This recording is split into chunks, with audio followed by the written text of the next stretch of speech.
I don't know why it's discussed so much in our sport and why it's the A-all, B-all of everything. Like, okay, you weren't a great player if you never won a championship. Yeah. It's like, or if you won one, then you can't be in the same conversation with this person. I don't know, man. It's just like, you sit here and you tell me, you know, Allen Iverson and Charles Barkley and Steve Nash, you know, our wasn't unbelievable.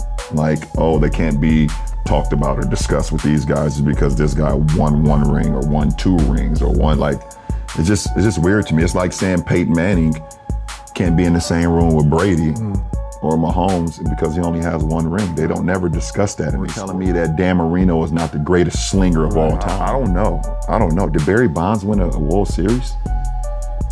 I don't think so. I don't think so. Yeah, welcome to Busy Beats TV. Man, look, what's up with LeBron James trying to gaslight people? Like, we all know rings do matter when we're talking about the greatest. It's not the only factor, but it's definitely a factor. I mean, we know you're not Kobe, you're not Jordan. Let's just keep it real. Rings matter across the board in any and every sport. You're not just talking about basketball, we're talking about football as well. Tom Brady is the GOAT, not only because he had the talent, but also what he done with that talent. Dan Marino, Peyton Manning, all those other quarterbacks, yes, Hall of Fame players, but they would never be considered the greatest of all time. That goes to, as of now, that goes to Tom Brady. Now, you have Patrick Mahomes. A lot of people are saying he's the greatest right now in his era. But we're not talking about Josh Allen, Lamar Jackson, you know what I'm saying, Joe Burrow, Justin Herbert being the greatest right now in their era because they're not able to do what Patrick Mahomes has been able to do in his era. Like, it's common sense. I don't even know why that needs to be explained. Same thing with basketball. It's like you can't mention the Robert Horry talking about the number of rings he had. He was a role player. He wasn't the star player on the team. We talking about the Batman, not the Robin. Keep up. Like, this is real simple. Steve Nash, Charles Barkley, all those were great players, but nobody's ever going to sit up here and say they was the greatest player of all time. Like, let's keep it real.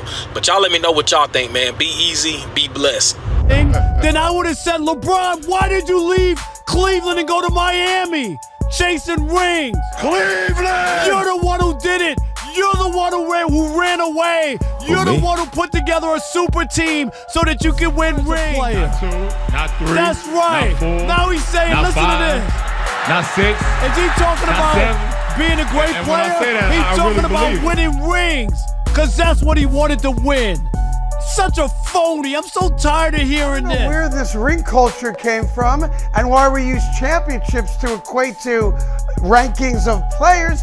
You're the guy that did it. Is why he's an insufferable narcissist. Great player. For my money, you're a top 10 player of all time for sure. You could debate where you want to put him. He's not number one. But it's so clear to me, and I can't prove this, is just my take on it, of how Michael Jordan lives rent-free in his head.